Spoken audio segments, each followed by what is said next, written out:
skott. That together, 2.1 kilometers. So they head down for the first round shooting. The separation in this.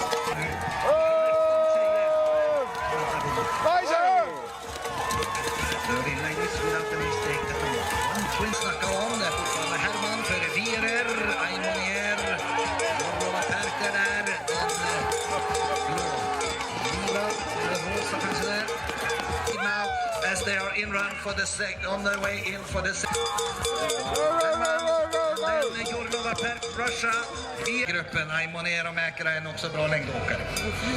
6.3 kilometers, Wierer, Jorlova Perk. Ettan och tvåan från Mastarter, Rosonding som nu ligger först.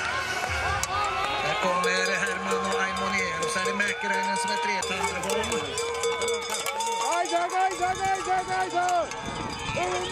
Nästa grupp. Det är fullt nu i stående sista gången. Ensam på vallen. Nerverna Dorotea. Ligger tvåa just nu.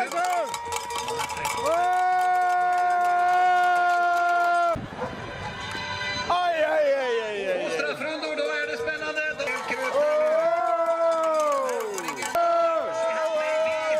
She doesn't have any extra in this last climb. Dorotea Wierer.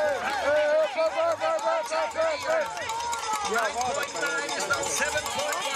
And the last serve. A silver for Dennis Herman.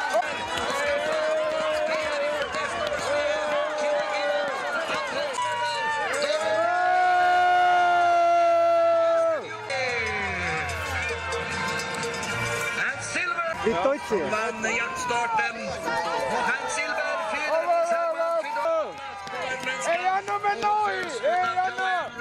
Noah Clearigan.